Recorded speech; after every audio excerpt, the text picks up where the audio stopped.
main priority? And I guess slightly more pointedly, how can you restore healthy levels of growth without either borrowing more than your fiscal rules allow or boosting current spending more than your tax commitments allow?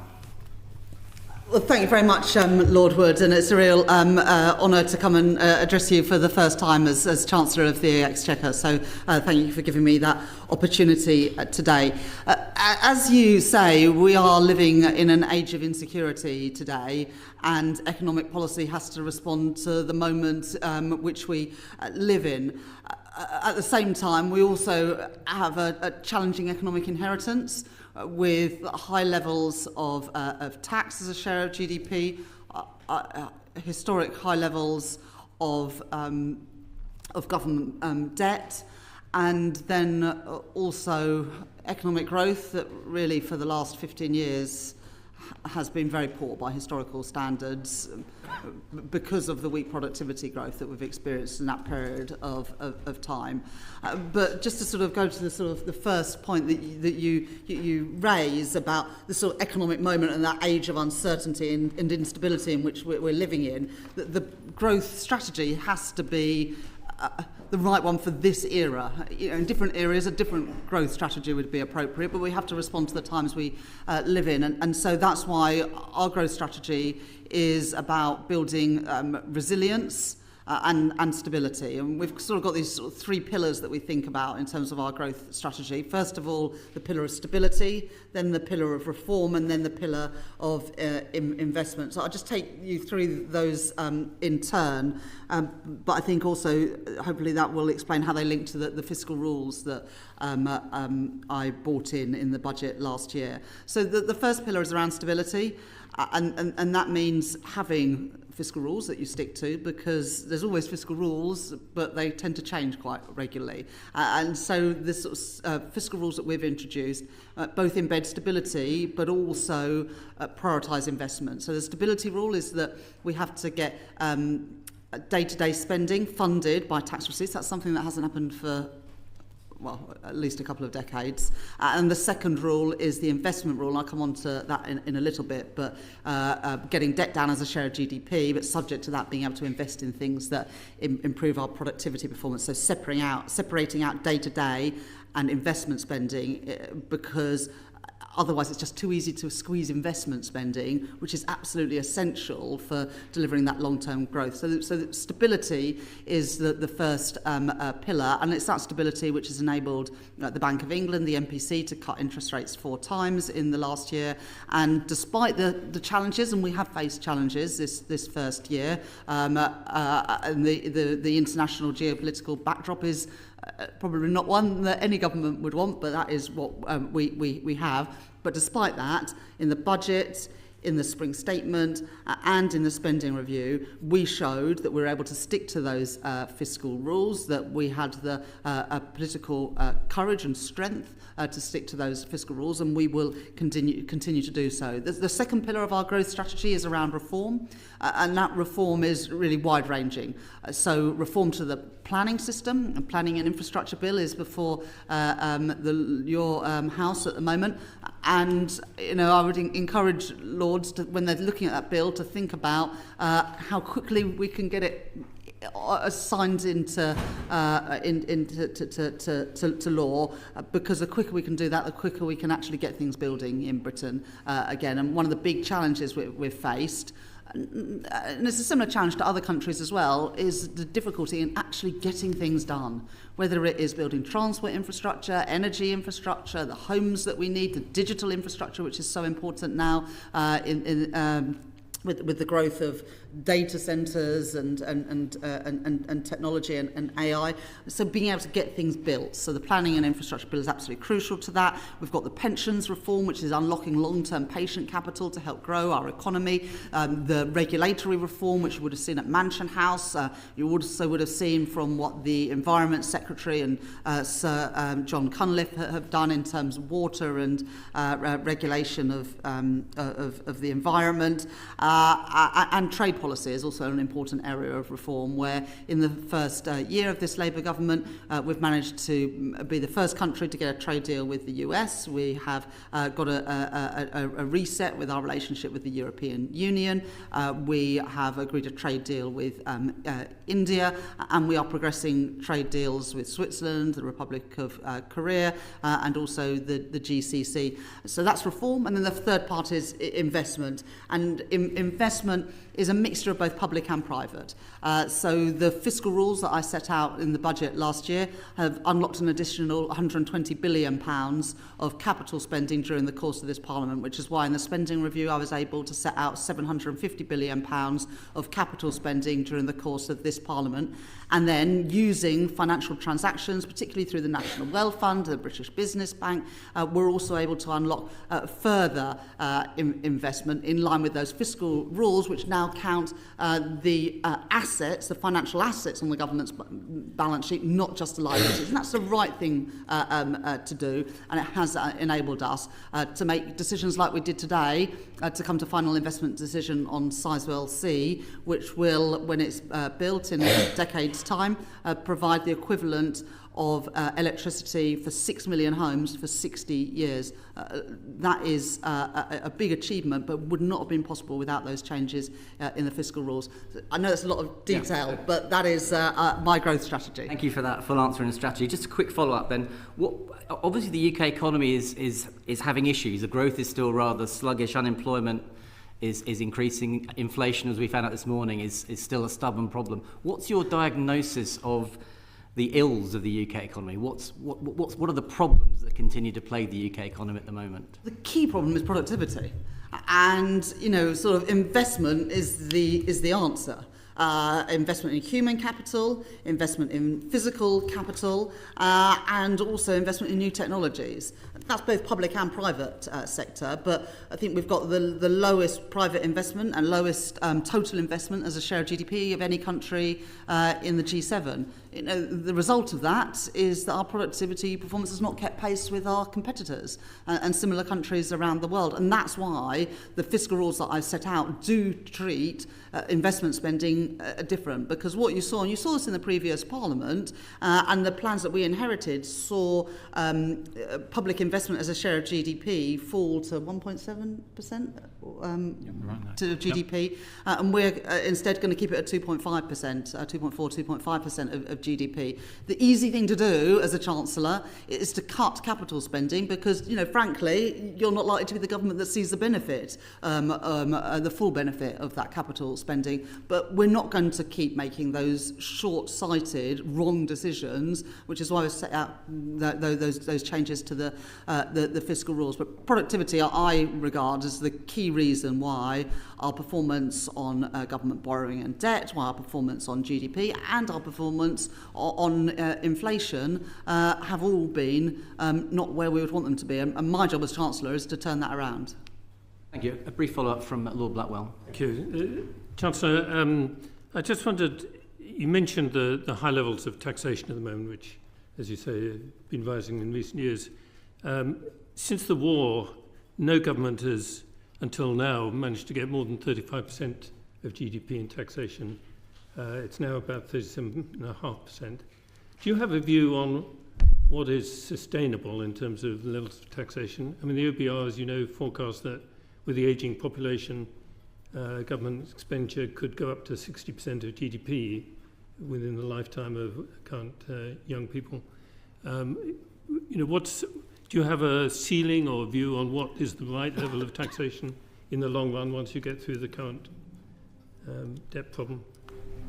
So the OBR forecast for this Parliament have in the final year of the forecast period tax as a share of GDP at 38%. That's not a target, but that reflects the fiscal rules that those are the things that are my constraints and are the anchor for fiscal policy, are those two fiscal rules rather than a tax to GDP ratio.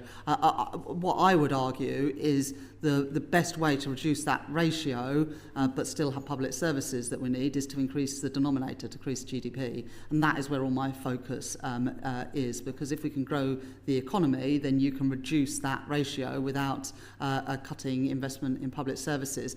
But I also say that public services is not just about money. We've got to reform the way our public services work. That's why we did a zero-based review as part of the spending review. First time the government's done a zero-based review since 2007. And in that zero-based review, we managed to find bits of government spending that we just didn't need to do anymore. In the Treasury, we are cutting the cost of government by 20%, and that admin reduction is the same for all areas of government. Of course, in the Treasury, it bites a bit more because almost everything we do is admin costs. So I think the way, if you want to reduce that tax burden, is to increase GDP, and that's what I'm focused on. So your target would be to decrease that ratio rather than allow it to increase? Well, I've got to set out my fiscal rules, and those fiscal rules are not a tax as a share of GDP rule. It's a stability rule to balance day-to-day spending with tax receipts, and investment rule to get debt down as a share of GDP. The 38% is where we end up at the end of this period. But my focus is on growing the economy, which is what I think the investment rule really enables, and the stability rule means that the Bank of England can continue to cut interest rates as they've done 4 times in this last year. Lord Pettigrew, over to you. Chancellor, my question is about the rolling debt target framework, and you may recall that in its national debt inquiry, this committee was very critical of the concept because it can be gamed, and I quote, allows the possibility of debt rising for 4 years with success being claimed if it falls in year 5, even if debt at the end of the 5-year period is higher than in the first year. I should say that is also compounded by there's a sense that there's a systemic bias, optimism bias on our growth forecasts. And so the question is, given that you have retained the existing rolling target system, does this mean that we should heavily, or the market should heavily discount claims to meet the stability rule based on future tightening?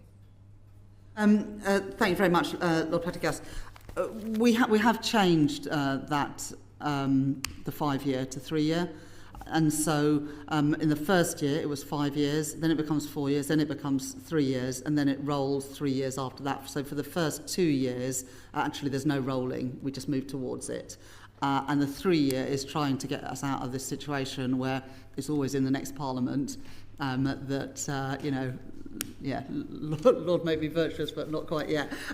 So the whole point of bringing it forward 2 years is so that the horizon isn't too far in the future, and also because of debt dynamics, you can't you can't game the system, because if you are taking on more debt, then you have those debt servicing costs that push up the debt to GDP ratio in future years. So I think the 3-year target is the right one. You'd never want to have it for that year, but I think the 3 years is right. But if you look at the OBR forecasts, it has us currently meeting both rules, the stability rule and the investment rule, 2 years early at a 3-year horizon, not a 5-year horizon, and it has both debt to GDP and the deficit as a share of GDP falling over that 5-year horizon. So it's not flat and then falling in the 5th year, which is, I think, the criticism of how the system has been gamed in the past. I don't want to meet the fiscal rules in that way. I want to genuinely meet those fiscal rules with policy that is sustainable, which again, to come back to this point, it's why we've taken investment out of the stability rule, because I don't want to be in a position where you cut a major transport infrastructure project or an energy infrastructure project, or you decide you're not going to build 300,000 homes a year, you're going to build 50,000 this year because you can't afford it according to your fiscal rules. So I think we've got the right balance there, but recognising that a 5-year rolling target means, I know you never get to 3 years either, but 3 years is a bit nearer, and the debt dynamics means it's harder to game the system. I think that the point I just add, if I could, is that the 3-year period is also the duration of the spending review period. So that 3-year horizon is covered by spending plans that are detailed at a departmental level. So I think that guards against some of the sort of Augustinian approaches that you've seen in the past for those sort of rolling targets. I may just one more question. And so is it fair to go back to the comment on, and your comment on GDP being effectively the GDP growth or productivity growth being the core variable and the whole multivariable model? We had the OBR come here. We also had the Bank of England come. It seemed to me that there was a debate, the OBR being a little bit more optimistic than the Bank of England.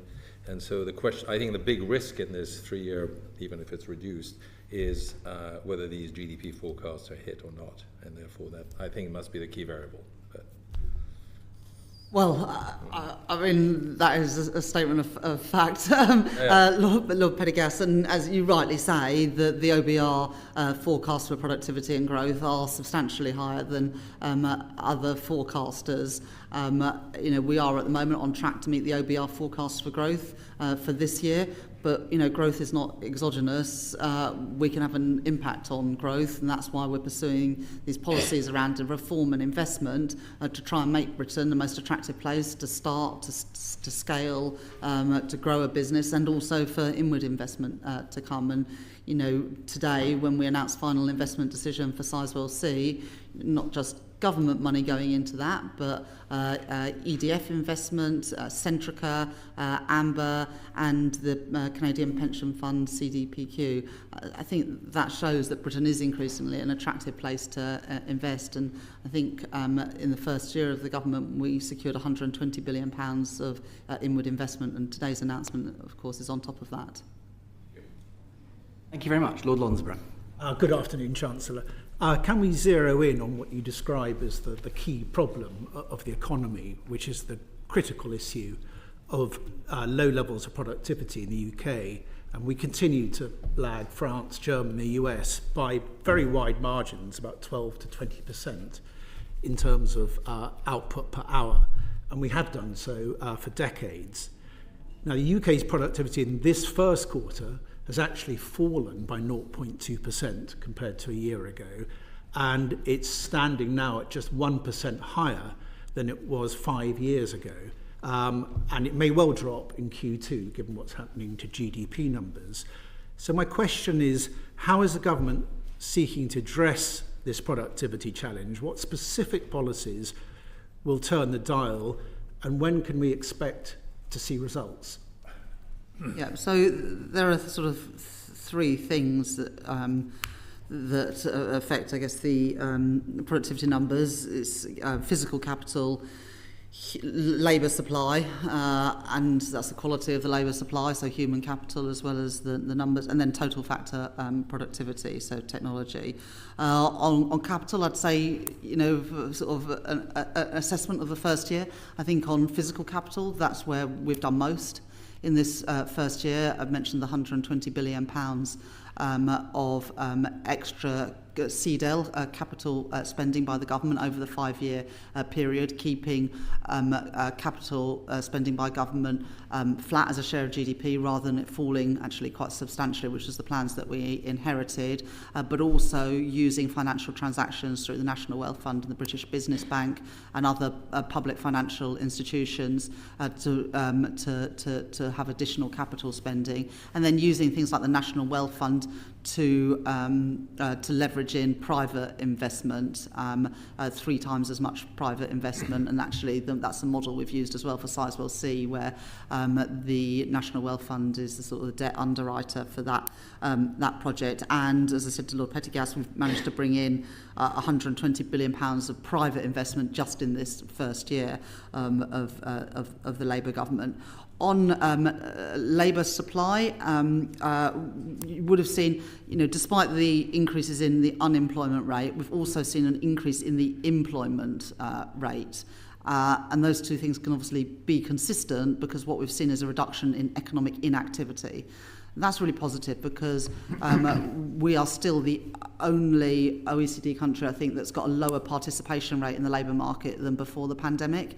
And so reducing those economic inactivity numbers are absolutely crucial. You know, the first step is that you move from being inactive to looking for work, and then hopefully you move into work. And there are still around 650, 700,000 vacancies in the economy. And, you know, we want to better match the people that are available for work with the jobs that are available. And we want to help those people who are currently economically inactive, whether that's because they took early retirement and maybe now perhaps regretting that, and that is the experience of some people during the sort of COVID period, whether you are a parent who is struggling to balance work and childcare, or whether you're one of the growing number of people on sickness and disability benefits, where we know that there are many people who are desperate to work but are not given the support. We also, in the spending review, invested significantly in both apprenticeships and further education, because that has been the sort of Cinderella service of the education system this last decade and a half. It's great that we've got 50% of kids going to university, but the 50% who don't, which in my constituency in Leeds Western Pudsey, there'll be the majority of kids don't go to university. So investing in FE and apprenticeships is really crucial for this government and our wider objectives around opportunity. So we've done some of that spending review, but I certainly think that's an area where we can do more to address the productivity issue through improving labour supply and human capital. And then the last thing is around sort of technology, total factor productivity. And Andy Haldane, former chief economist at Bank of England, talks about this long tail of low productivity firms. And the DSIT secretary, Peter Kyle, he's sort of got three focuses in his area. First of all, it's attracting businesses that are at the technological frontier. Obviously, that is crucial for growth, and we're very good at that in Britain. We've got a lot of very high-skilled people. I was at Imperial College this morning. That's an area where we are good, but we shouldn't rest on our laurels. The second area is using technology better in delivering public services. That's this issue about not just how much we spend on public services, but about getting value for money. And then the third is the sort of point around that long tail of productivity, about better take-up of AI and technology by smaller businesses and less productive firms. And so we're working in all of those areas, and there is a big opportunity. You know, the IMF and others say that if we integrate AI and technology, we could boost productivity by 1.5%. Over the next 10 years. So there's huge opportunities there, and we've got to seize them, but we are very focused, as I hope you can tell, on that agenda. And can I ask you about the fiscal impact of continuing low productivity, in that the OBR admits that its productivity forecasts are, to quote them, the most important yet uncertain forecast judgments they make. And they admit to the fact they've been successively too optimistic on productivity forecasts. And if current productivity trend forecasts that are assumed by the OBR of 1% growing to 1.2% over the forecast period to 2029 currently looks very optimistic, and certainly that's the Bank of England's view. What will be the fiscal consequences if productivity continues at the current low rates, which averaging about 0.2% per annum over the last 5 years? Yeah, so the OBR forecast long-term productivity growth of 1.25% a year, and the Bank of England have a forecast of 1% a year. Both are very low by historic standards. Productivity over a long period of time is higher than that, but as you rightly say, the last decade and a half has been lower. So I guess you've got to decide whether you think that you should just look at a short period of time for what average productivity is, or long-term productivity, or whether you should look at a longer time series. And the OBR, as they've said, are looking at that at the moment. But perhaps I'll pass on to Steve to give a bit more detail. Yeah, I mean, I saw the evidence that David Miles gave, and I think he gave a sort of balanced assessment of where the OBR had come out, which is that they think that productivity has been depressed by a series of shocks over the last 15 years, But even abstracting from that, they're certainly not expecting productivity to return to the pre-financial crisis levels of 2.5%. But equally, you can veer into the too pessimistic, into the views that the recent numbers we've seen of 0.2 are like to persist, and their view was that there are reasons both to expect that the sequence of shocks might not continue, but also that there is potential for future technologies, in particular AI as a potential new general purpose technology, to be a source of the innovation that you need in TFP growth that supports their forecast of productivity gradually picking back up to 1.25%. I think one of the elements I would add is to the list that the Chancellor gave of policy measures is the impact of the government's planning reforms to support productivity, which the OBR scored as increasing GDP within the 5-year forecast, which is also a very good example, I think, of coming to your first question, Lord Wood, of how is it possible to sort of increase productivity given the constraints of the fiscal position. I think those steps on planning are a really good example of how it is actually possible to do that. My concern is probably more about the short term, in that the current forecast in the OBR looks very optimistic and I'd say ripe for downgrade, and that's echoed by the consensus of independent forecasters. And I think the Bank of England has actually downgraded its productivity forecast to 0.6 or 0.7%. So that's going to have an immediate fiscal impact this autumn, is it not? The Bank of England's forecast of productivity, long-term productivity growth, is 1%. Long term, yes. Yeah, and that's what sort of drives the models, really.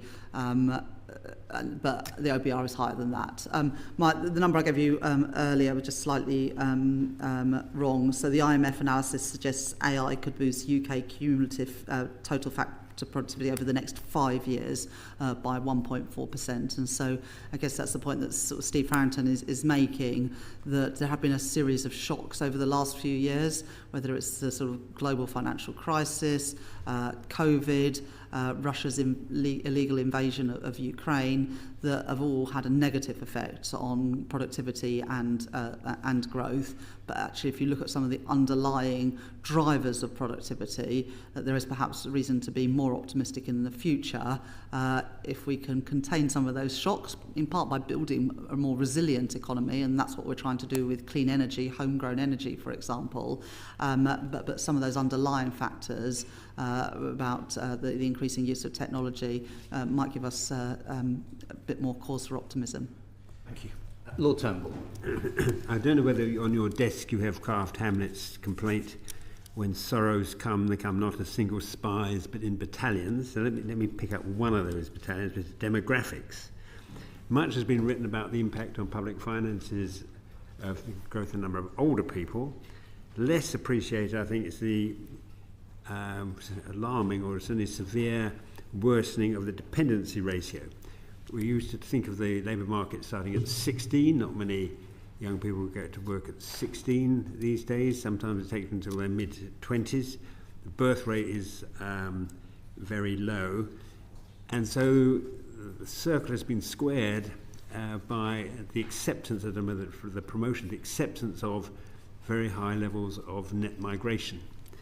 And there are also concerns whether the people who are now coming have the same characteristics as those who used to 15 years ago, whether they want to stay more, bring more dependence. So how do you square this migration issue with protecting the public finances, the needs of the labour market, big shortages in health care and food processing, and the social pressures that the migration is causing? Thank you very much for your question, Lord Turnbull. Countries around the world, certainly developed countries around the world, face a number of demographic challenges. The UK is not the worst by a long way, but we do face some of those demographic challenges as well. As you would have seen on Monday this week, we launched a pensions commission to look at the adequacy of pensions in retirement and also the state pension age. I think one of the most transformational pieces of public policy in the last couple of decades is automatic enrolment into pensions. That's brought 11 million people into saving for retirement who weren't previously doing so. But the truth is, a lot of people, even with automatic enrolment, find that their pension pot is not worth as much as they need it to be worth on retirement. And so that's why the Pensions Minister, Torsten Bell, has just started that piece of work, led by, is it Susie Morrissey, is doing the Pensions Commission? I think it's Susie Morrissey doing the work on the Pensions Commission, and then Baroness Drake and Sir Ian Cheshire, and Nick Pearce, Professor Nick Pearce, are doing that wider piece of work on the adequacy of pensions. So that's important work that is ongoing. You would also see in the pensions bill is making its way through Parliament at the moment to create those mega funds in pensions, so that when people do save for retirement, they get a better return on those savings, more similar to what you've got in Canada or Australia or the Netherlands, for example, where you've got a smaller number of big pension schemes that generate better returns for savers. And what I set out at my Mansion House speech last year, and then the pensions bill is aimed at a consolidation in pensions, and the Mansion House Accord, which we agreed with around 90% of the biggest pension funds have agreed to invest 10% of their main funds in private assets, of which half should be in UK assets. So there are opportunities here, as well as concerns around sort of fiscal sustainability. In terms of immigration to meet the sort of skills need and the labour demand in the economy, my first answer will be, well, there are a lot of people here in Britain who are not working, either because they are unemployed or because they are economically inactive. We've got 20% of people of working age who are economically inactive, and we've got an unemployment rate of just over 4%. And so I do not think that businesses should always resort to the immigration lever to fill vacancies. We need to do much more to train up people who are already in this country. There are those 650, 700,000 vacancies in the economy. There are plenty of people of working age in this economy. With the right support, they should be able to work.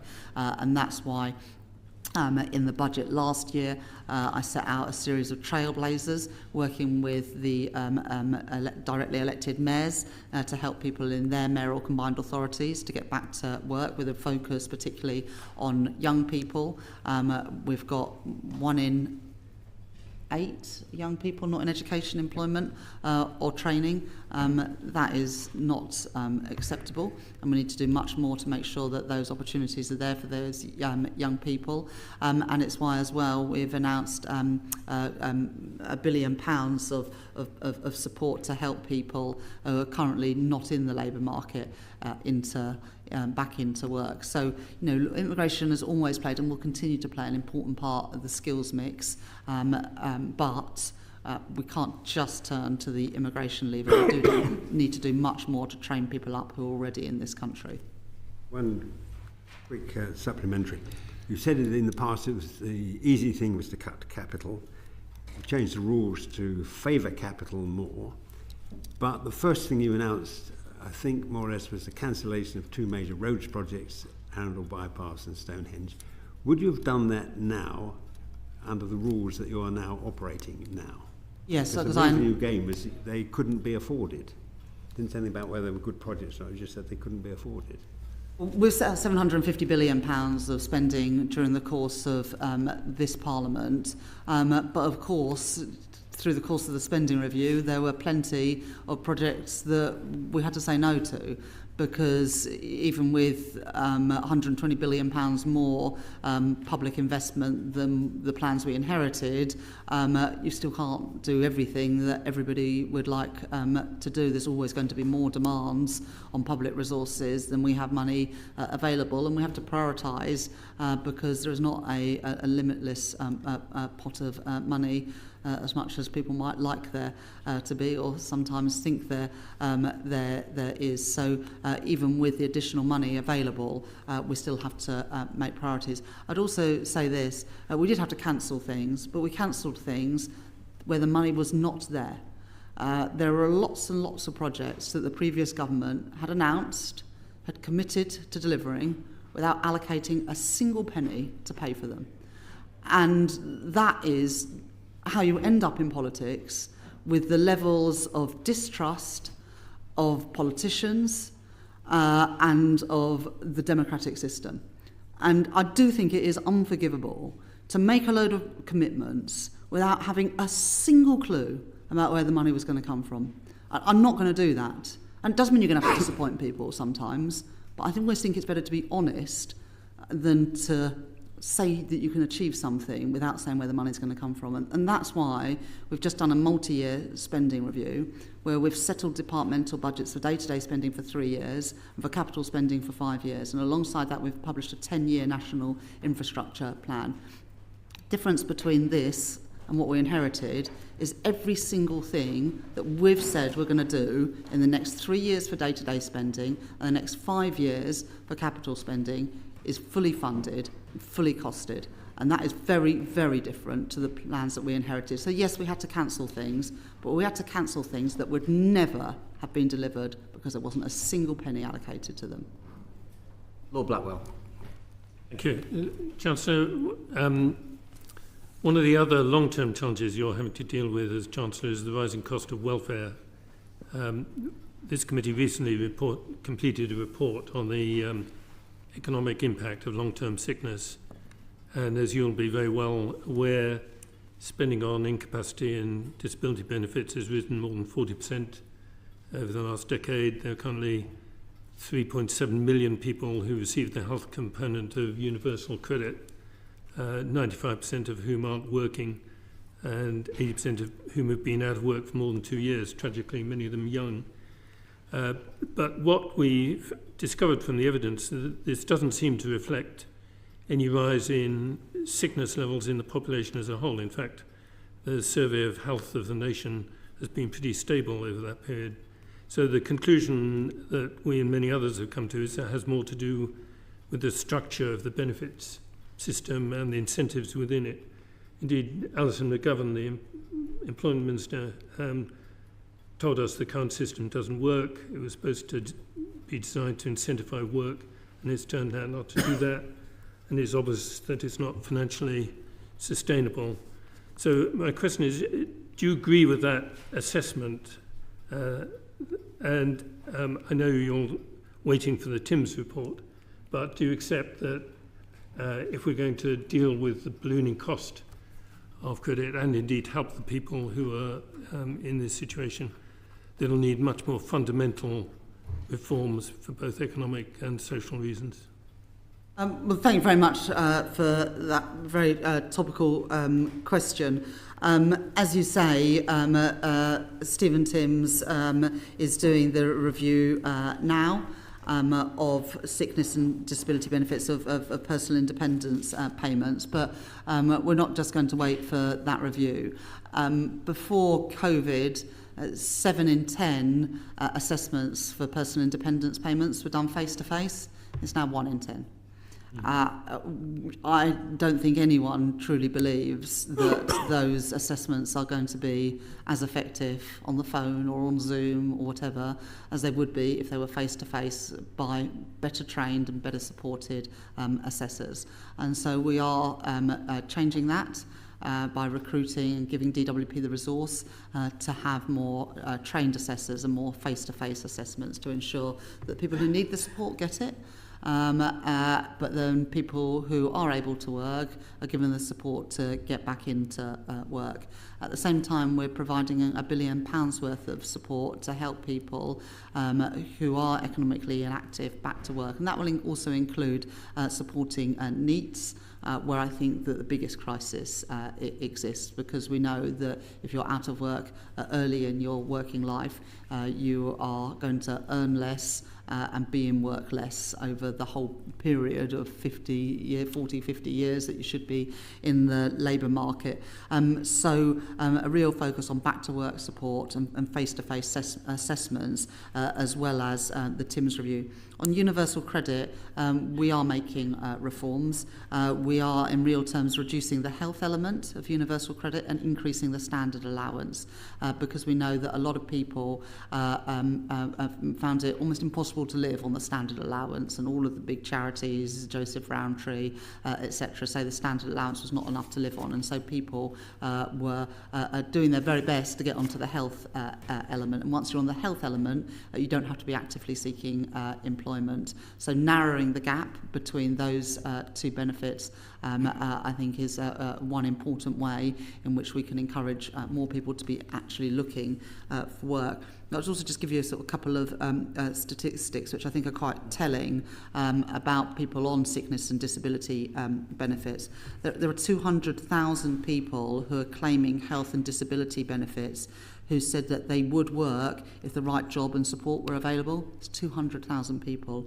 An additional 1 million people say that they would be able to work in the future if their health improved. And so the investment we're putting into the National Health Service on both physical and mental health, as well as that targeted back-to-work support, is about enabling people and giving people the support that they need to access work that is appropriate for them. We're already seeing a reduction in the economic inactivity rate. That is really encouraging, but there's an awful lot more that we need to do to help more people of working age have the fulfilment that I believe comes from having a job.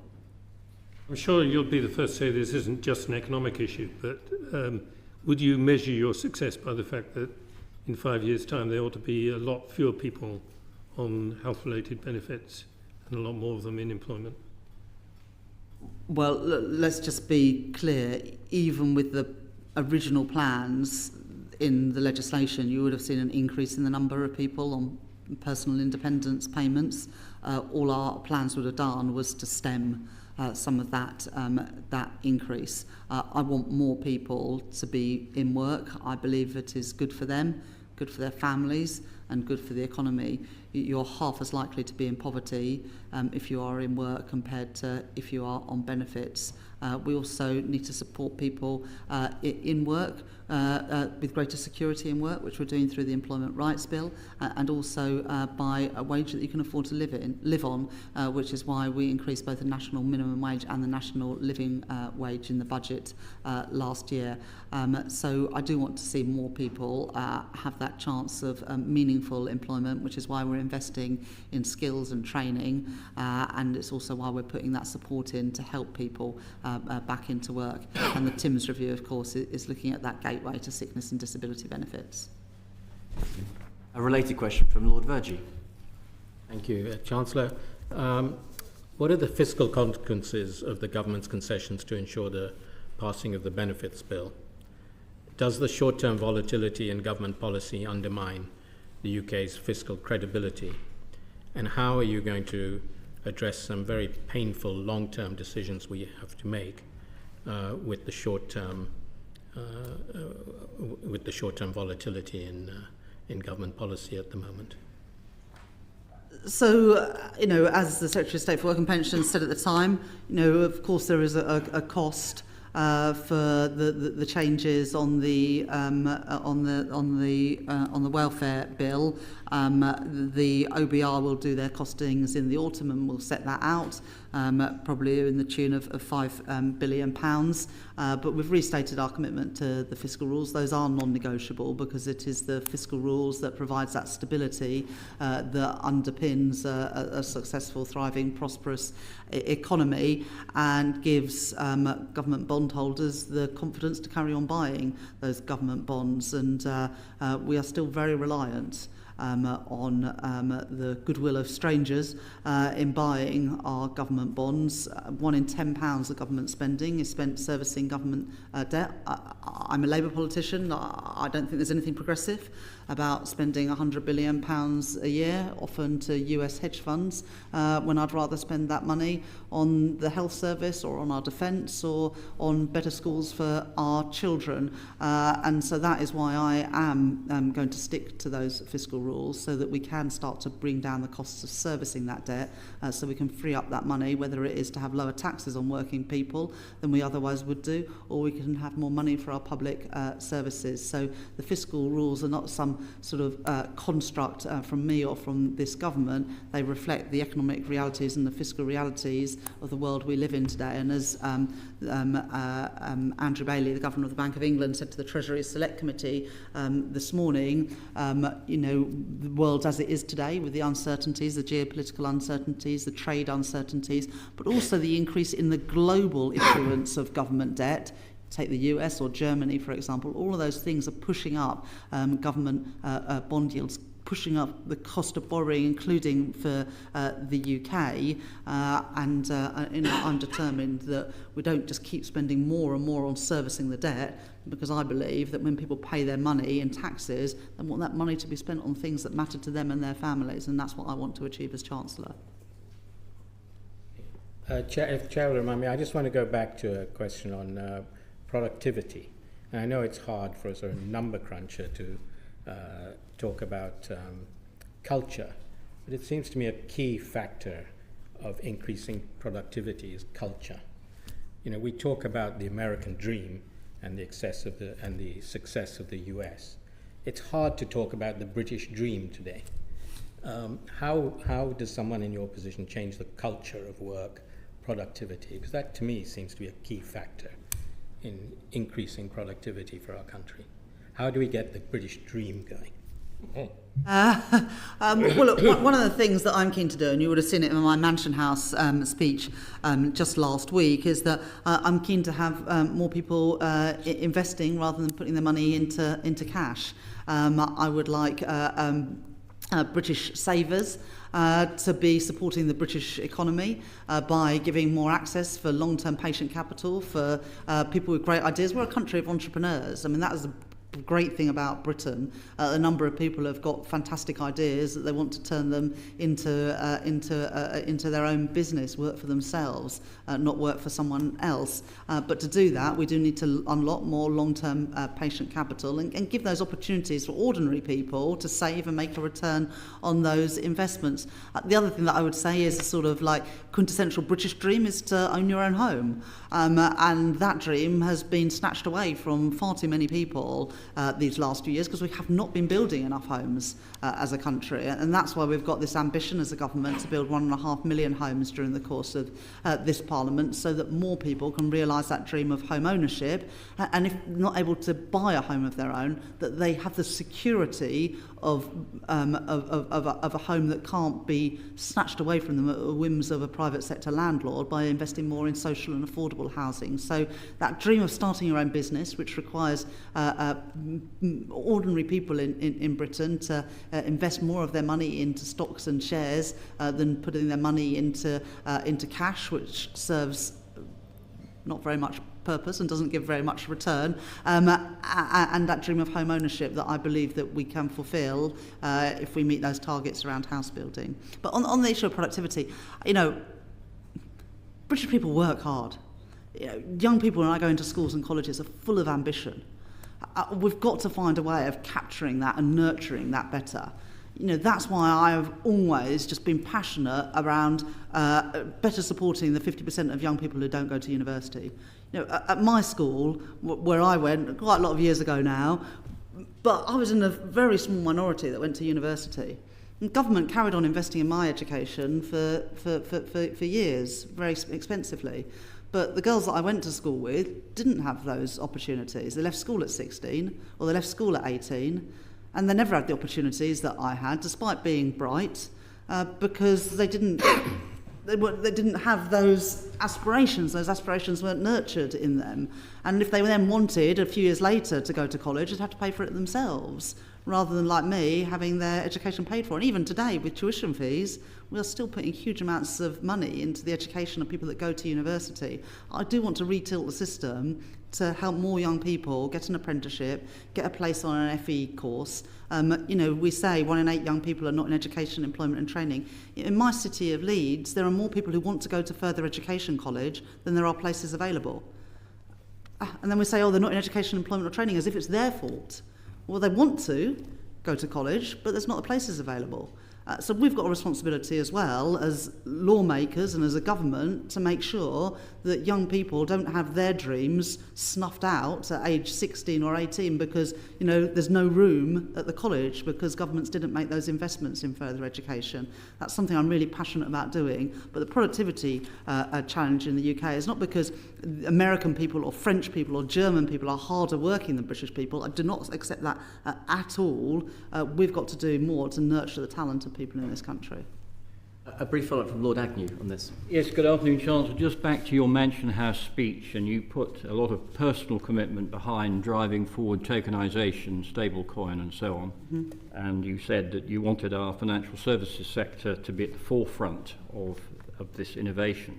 I just wondered how you're going to do this when we have a very, very cautious regulator in the FCA and a governor of the Bank of England who has come out, again, very cautiously. How will you prevail? So I spoke at UK FinTech Week, I think it was the beginning of April, and that was the same time that we published the draft cryptocurrency legislation, including on stable coins. We've also worked really hard, this government's worked really hard this last year with the regulators. You would have seen in my Mansion House speech last November, I updated the remit letters to the PRA, the Bank of England, the FCA, where I instructed them to regulate not just for risk but also for growth. And at the beginning of the year, the Prime Minister and myself wrote to all the regulators. That was a lot of paper because we have an awful lot of regulators in this country. And in those letters, we asked the regulators to come up with new ideas of how they could support this government's number one mission, which is to grow the economy. And the letters that I got back, actually especially from the FCA, were very encouraging, with new ideas, some of which we adopted, and I set out in the Mansion House speech last week about how we would get around 40,000 additional people on the housing ladder every year by the reforms to the mortgage lending. That was a suggestion that came from the FCA of how we could better support growth in the economy rather than just regulating for risk, accepting that sometimes you have to take a little bit more risk to earn that greater return, and in our case the return for the whole economy by helping more people get onto the housing ladder.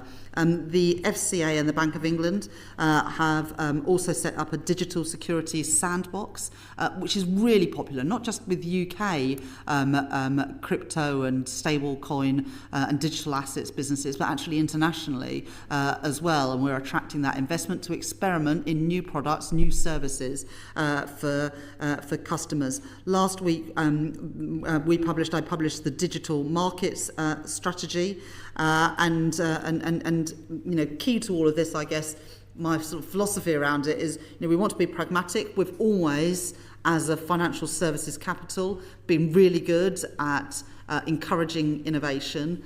And there is huge amounts of innovation going on in digital assets. We're leading the way in things like Digit, which is a digital gilt instrument, which again is leading the way for countries around the world.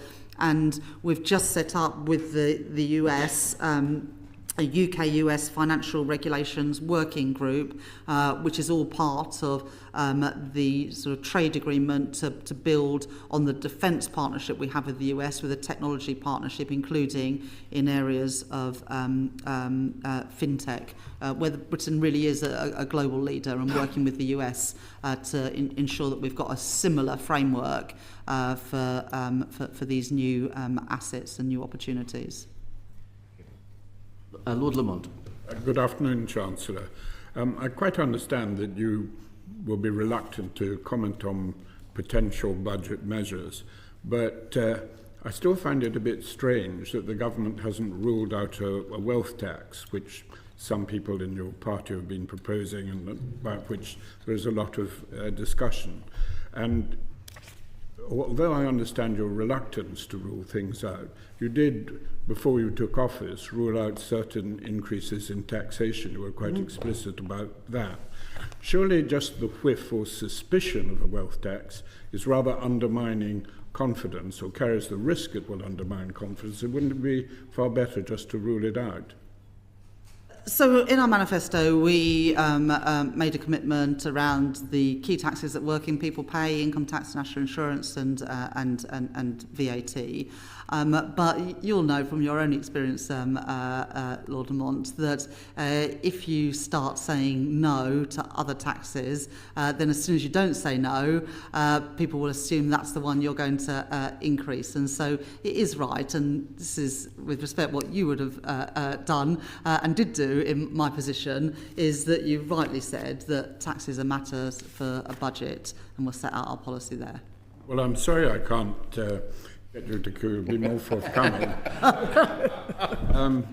May I therefore switch the subject slightly to the subject of Lord Agnew and Lord Vergey's questions. That is the Mansion House speech and the remarks that you made about the need for greater risk-taking by investors, which I think is sensible and wholly welcome what you said.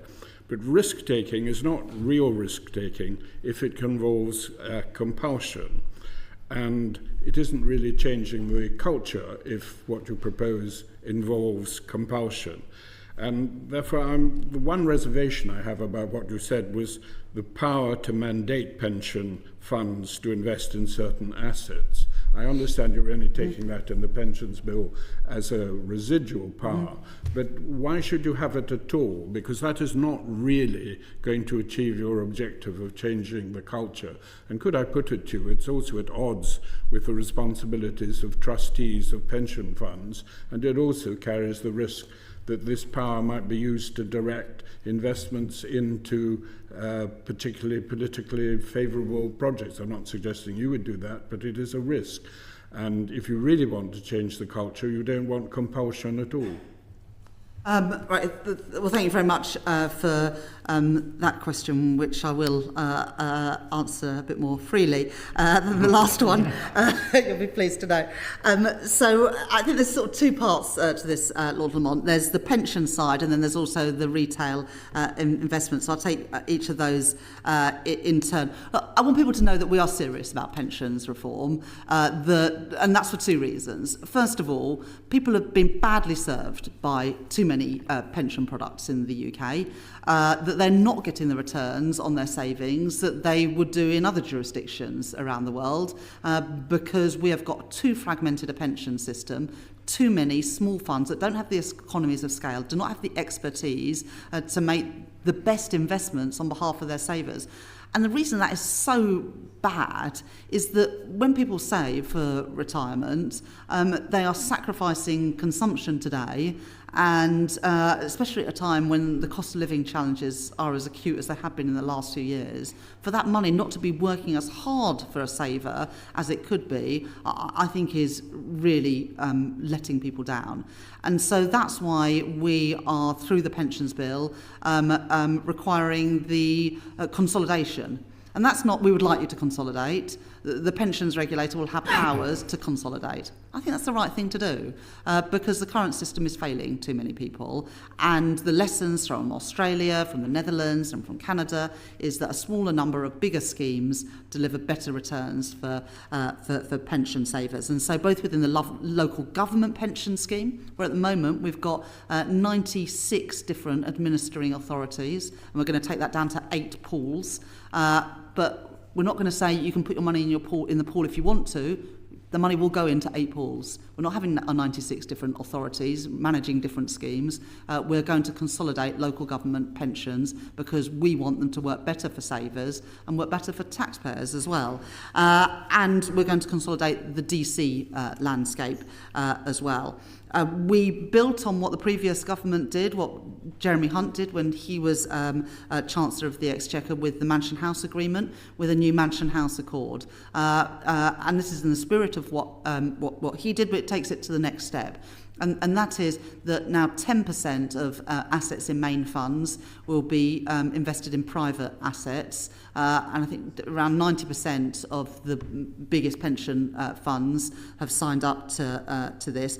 But, and this is a sort of crucial difference, of that minimum 10%, at least half has got to be in UK private assets. And this is because we know that there are massive opportunities with infrastructure and also with private assets for growth opportunities, and we want British savers to be able to benefit from those opportunities here and abroad, but we want them to benefit from those opportunities here as well. We haven't mandated that, that's just happened. But mandation is there if things don't move in the way we expect it to. But there's no reason to use mandation because voluntarily the pension schemes are signing up to that. But that reserve power exists if we ever need to use it. The final thing that the pensions bill does is make it easier to achieve surplus extraction for some of the DB pension schemes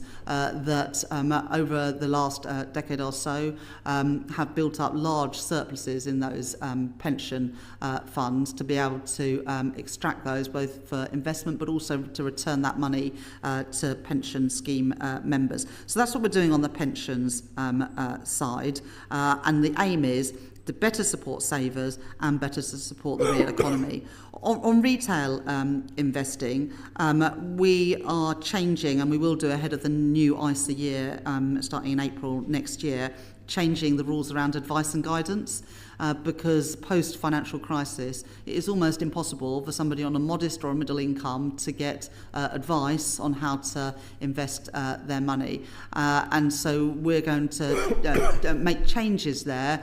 This work is being led by Chris Cummings at the Investment Association to make it easier for providers of financial services to give a nudge to customers to say, well, you know, you've got £20,000 in cash, earning 4% a year, 3.5% a year, but actually, if you look at what's happening in stock markets, they go up by usually nominal GDP, higher than inflation, higher than the base rate. If you put money in there, if you're in your 20s or 30s, by the time you retire, by the time you're ready to buy a house, it's likely to have made a better return than just leaving your money in cash. And at the moment, you're not allowed to do that as a financial services provider. You're not even allowed to nudge somebody towards a product that might be more suitable for them. And so that advice and guidance review and the change we're going to bring in is about encouraging people to diversify and to invest their money in a way that's probably going to be better for them. Yes, it involves taking a bit more of a risk, but an informed risk based on your circumstances for many people is probably better than the status quo at the moment. We are also looking at the ISA framework. We announced the long-term assets fund, is that what it's called? Will be merged into the main ISA so that people can take advantage of those innovative products. But we didn't announce any wider changes, as you know, to ISAs. The big change we've made on retail investing is around the guidance that customers can get to, I hope, encourage that culture of investment and allowing ordinary British savers to benefit from fast-growing British businesses and new opportunities. Just to say to colleagues in advance, we do have a hard 3:30 finish, so with apologies, we'll have to be brief in our questions in the follow-up. Lord Davis. Okay, follow-up. Good afternoon, Chancellor. I don't want to preempt Baroness Casey's review of adult social care, but do you accept that she's due to produce a solution to an oncoming crisis? And are we building into our plans for the future as I say, I don't want to preempt what conclusion it's going to reach, but my guess is it's going to involve a lot more money. And so where is that money going to come from? Yeah, fine. Thanks very much, Lord Davis. Baroness Casey's Phase 1 report will be published in 2026. That will look at how we can use existing resources better. A huge amount of money goes into social care, both privately funded and publicly funded. And I expect, like most public services, that money could be better used than it is at the moment. So phase 1 is about quick wins, how to use the existing money in a better way. And phase 2 in 2028 will be around the future arrangements, including around financing. In the meantime, we've set out that we're going to bring in a fair pay agreement for social care. We'll be saying more about that in the months ahead.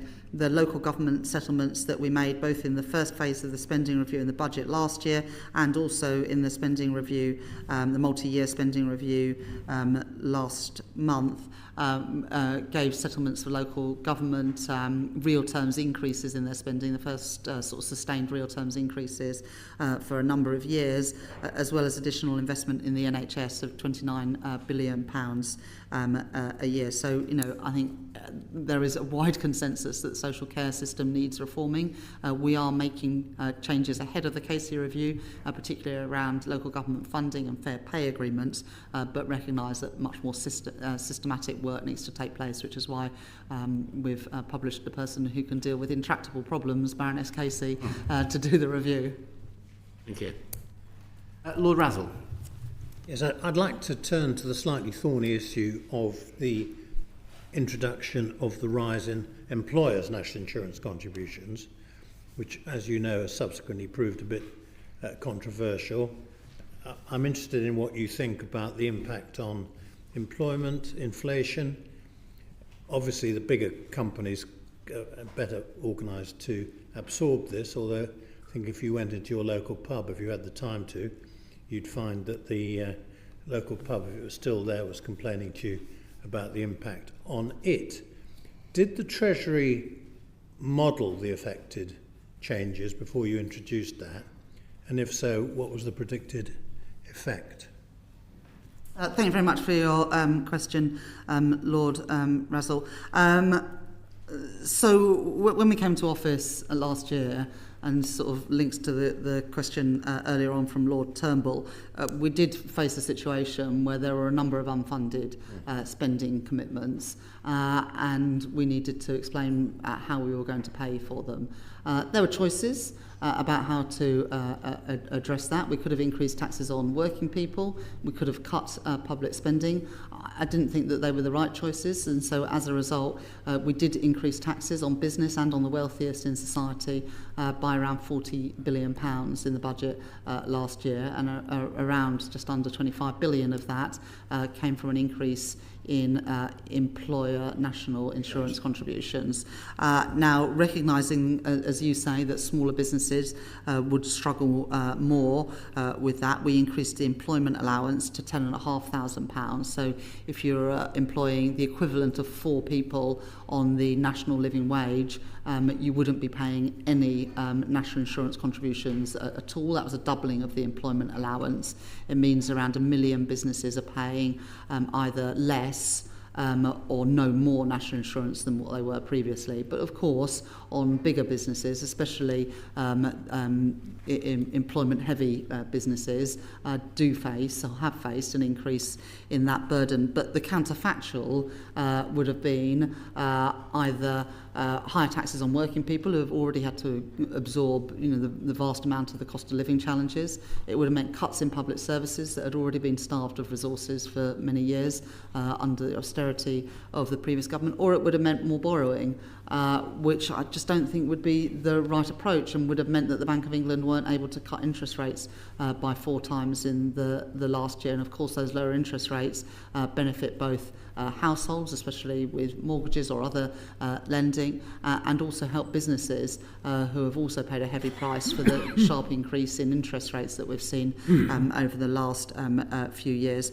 So, that money that we raised, including the national insurance contributions were used to put our public finances on a firm footing, and also enabled us to put that additional money, £29 billion extra a year, into the National Health Service. So they were the right decisions in the circumstances that we faced, and I continue to defend those. The modelling by the Office of Budget Responsibility, I think, should be the place to go to look for the impact of policies. But you can't, in my view, look at individual policies on their own. You have to look at what the alternatives were, and I think the alternatives would have been an awful lot worse. Yes, well, I don't want to get into a debate about that. Don't necessarily agree with you. So what you're saying is the Treasury didn't model the effect of this, particularly in the hospitality sector, but the OBR may well. Well, you've read the OBR report, but I'll let Beth say a few words. In the normal way, we work very closely with the OBR on their, ultimately, what are their assumptions on the impact on employment, and we fed into that closely. We also did, as we do for all of our budget measures, sort of sectoral analysis and that kind of thing, but as the Chancellor said, a lot of that is also looking not at individual measures, but looking at the cumulative impact of those across the piece. Yeah, I'd just also say this. I've set out my policies and what this government are doing. And of course people can disagree, but then the onus on them is to say, well, what would you do? Because if you're facing a situation where you've got a lot of unfunded spending commitments, you could say, okay, fine, well, we won't do that spending. That's definitely a reasonable thing to say, and then you wouldn't have to increase the taxes. Or you could say, well, I want to pay for those public services that have been promised, in which case you can either borrow to fund that, and therefore you wouldn't have benefited, I don't believe, from the cuts in interest rates, and we would have paid higher costs of government borrowing. Or you could say, well, tax someone else. Well, that's fine, but you have to say who. But you can't support the increase in public spending unless you support the money to pay for it.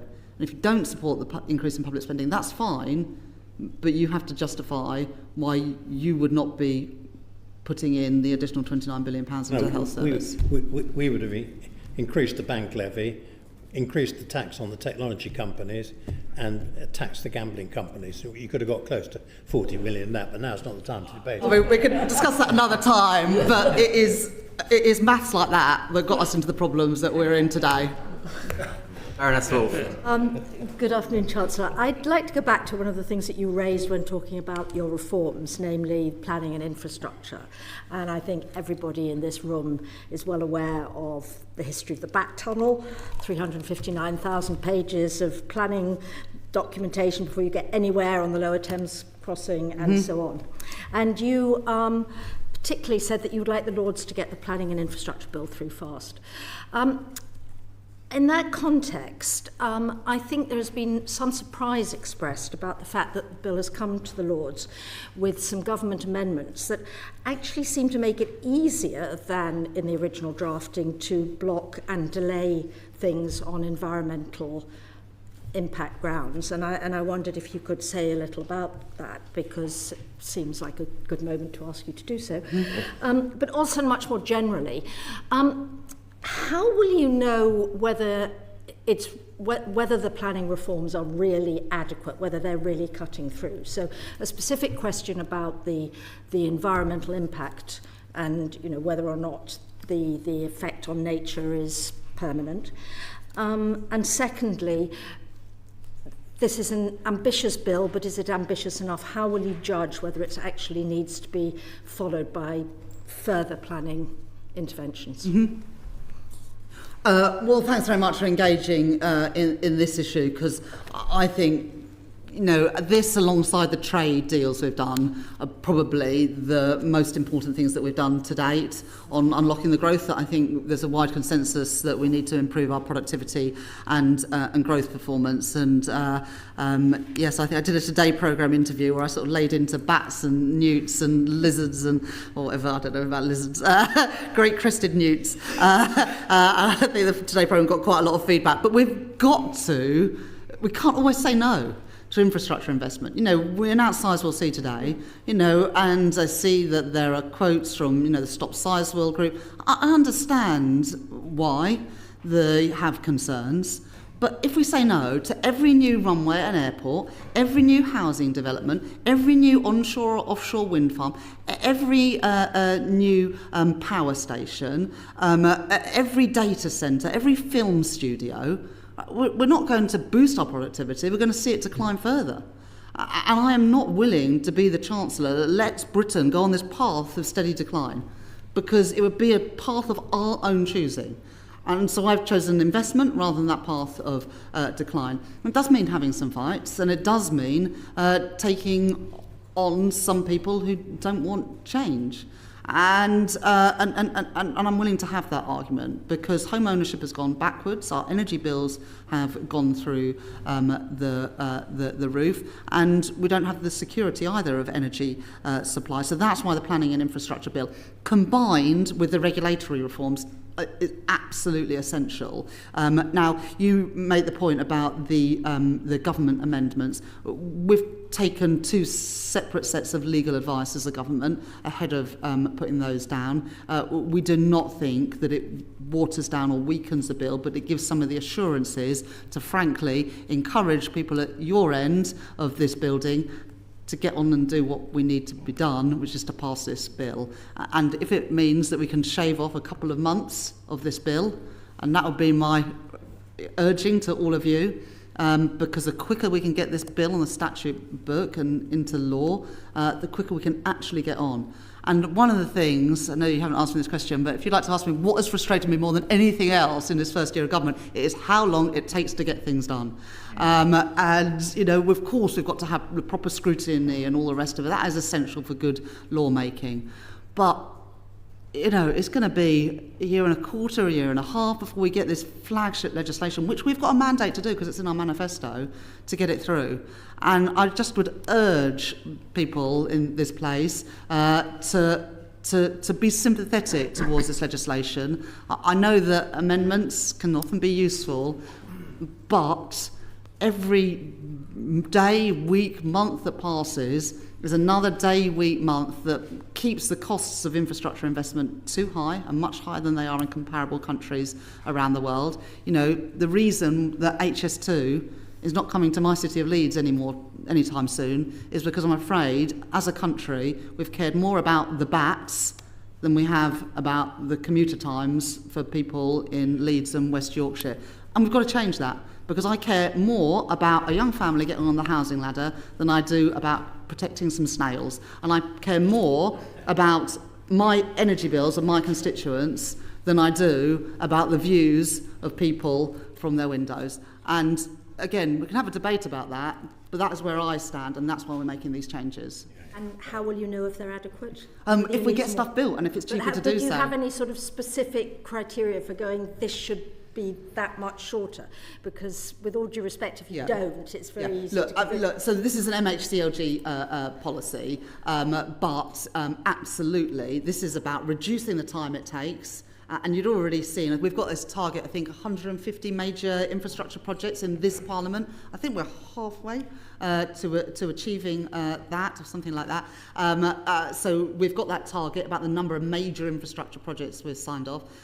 Every week I get a tracker document, Baroness Wolf, that's about this thick, of growth projects that we want to get on with, and every week it is updated of what change is made. And one that I'm looking forward to getting before the summer recess is the plan from Heathrow Airport for a third runway. You know, we need these investments. There's always going to be people that object to that. I don't say that they are wrong from their personal perspective, but as a country, we've got to get on and build this stuff. Otherwise, we're going to find that our children and grandchildren have poorer living standards than we do, and that would be unforgivable. Could I just add one thing, which is also about the creation of the National Infrastructure and Service Transformation Authority, which is now situated within the Treasury, and part of their role is going to be working with departments and others throughout the supply chain, through the delivery chain, to identify where the blockers are and then help us unblock them. Thank you very much. Baroness Liddell. Thank you, Chancellor. Can we afford the triple lock on pensions? You know, the OBR have said that it will cost £15.5 billion annually by 2029-30. Now, that's an awful lot of money. And are there any scenarios in which you would envisage modifying the triple lock formula? Thank you very much, Baroness Liddell. In the manifestos, as you know, we made the commitment to maintain the triple lock, and that it remains our policy, and that's the commitment we gave in our manifesto. We have, though, just launched, as I said in the answer to a previous question, the Pensions Commission to ensure that the state pension remains affordable, and also that people have adequate pensions in retirement. And so Susie Morrissey is doing this regular review of the state pension age for us, because as we live longer, especially if that is healthy life expectancy, we should work a bit longer as well. And then also this review around pension adequacy, because the decline of DB pension schemes and the returns that have not been as high as they should be on DC pensions mean that despite automatic enrolment, people still don't have the pensions that I don't think that they deserve. So we're looking at that long-term sustainability. And you know, despite making some changes a couple of months ago to the winter fuel payment, it is now the case that if you earn more than £35,000 a year, if you have income of more than £35,000 a year, you won't get the winter fuel payment, which saves around £400 million a year. That is the right thing to do, because in a fiscally constrained world, it isn't right that working people on ordinary incomes pay the fuel bills of wealthier pensioners. So we have made that change to make the pension system more affordable. Thank you. Thank you. And last question, Lord Liddell. One of the exciting things we talked about a lot in opposition was radical devolution in England. So the question is, Chancellor, are you prepared to devolve any tax powers to regional to mayoral and combined authorities? For example, discussion of a hotel tax, which might raise money for local cultural investment, which is very strong on job creation? And are we prepared to see a serious devolution of budgets as a result of devolution, particularly, in my view, on skills, where people at local level are much more likely to be able to identify what are the real skill shortages in their area? Yeah, I'll say a little bit, and then I'm going to pass on to Beth Russell. Beth, as well as being second permanent secretary at the Treasury, also heads up the Darlington campus, which has 8 different government departments. A really different way of working for the civil service, where you might sit next to somebody who's not in the same department as you, which I think is a great innovation. And Beth, as I say, has sort of really spearheaded that. At the spending review last month, we announced the rolling out of integrated settlements to 5 new combined authorities from 26-27. That's in addition to what we've already done in Greater Manchester and for the West Midlands combined authority. And also one of the things which I think will be most transformational in the spending review is the £15.6 billion settlement for 8 mayoral combined authorities for transport investment, which will see. I've been an MP for 15 years in Leeds West, and it was long before that they were talking about a mass transit scheme, and we're the first government that have actually committed some money to it. In the North East, the tram will go to Sunderland, and in Greater Manchester, the tram will go, I think, to Bury and somewhere else, and in Sheffield I think it's going to be extended to Rotherham. So and beyond mass transit, this is also about better bus services, new bus stations, etc. And in the West Midlands it's going to go to East Birmingham and then on to Solihull. But we've also and again a lot of this work has been led by Beth, a review of the Green Book, which for a long time mayors, MPs from across the country and across party have complained that the Green Book makes it harder to get investment signed off for places outside of London and the southeast, and so we've made a significant reforms to that Green Book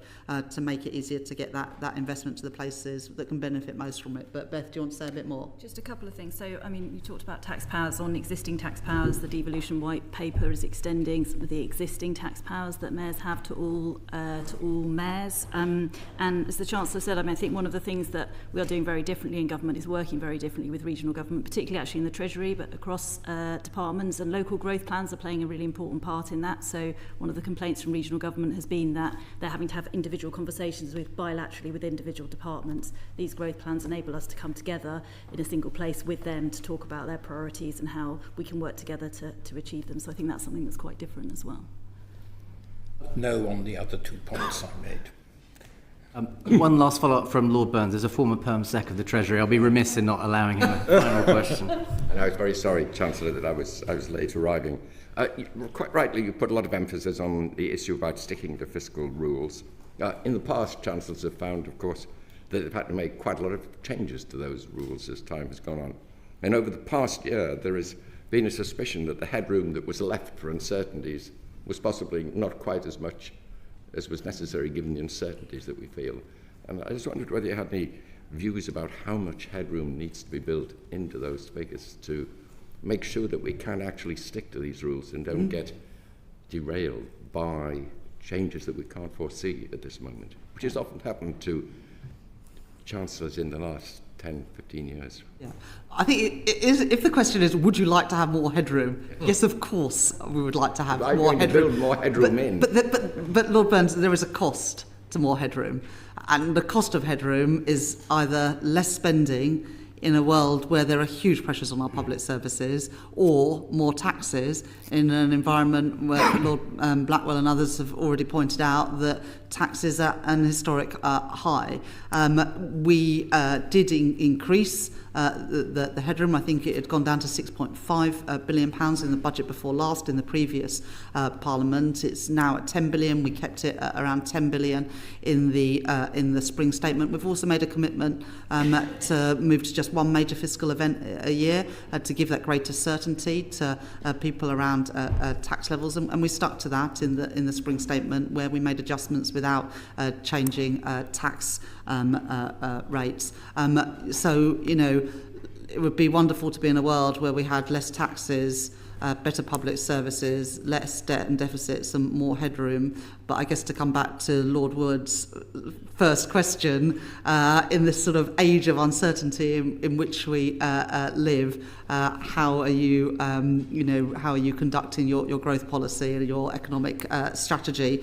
We're trying to build a more stable and resilient economy with fiscal rules that are clearly understood and will be stuck to, and then using as much as possible non-fiscal levers to grow the economy. Of course, fiscal levers including the investment rule to unlock public investment, but also all the things that are necessary to free up that private investment, because we know there is money available to invest, but it's not going to come to Britain unless we do what is needed to get better trade relations, better planning systems, better regulation, better financial sector, including on pensions, and that's what we're trying to achieve as a government. If in time it means we can build in more headroom, even better. But we're dealing with the world and the inheritance we have, not the one perhaps we might like to have had. Could I just have one point briefly on this question, as I have a close professional interest in it as well, is that I think that the focus on the size of the headroom, I think, underplays what I think could be a more important issue. Is what really matters is the quality and the credibility of the plan that sits underneath the size of that headroom. And you can have more or less credible plans for very different sizes of headroom. And so, for example, in the spring statement, the OBR showed that we were meeting those fiscal rules 2 years early at the 3-year horizon. We're in a position in which the fiscal rules are being met on the basis of legislated tax increases and spending plans that are underpinned by detailed 3-year spending plans at a departmental level. That's a very strong underpinning to the consolidation path, and I think is at least as important as the size of headroom, given the range of uncertainty that you mentioned. Thank you. very much. Thank you very much. Well, you urged us earlier on to proceed in a timely manner on the planning bill, and we can assure you we've proceeded on a timely manner today because we've hit 3:30 exactly on the mark. Thank you to you and your team for coming today. We really appreciate it, and I'm sure you'll be setting an example, working hard and raising productivity over the summer, but we wish you at least some time when you're letting your productivity slip at some point over the next couple of months. Thank you very much for your time, and with that, I end the public meeting.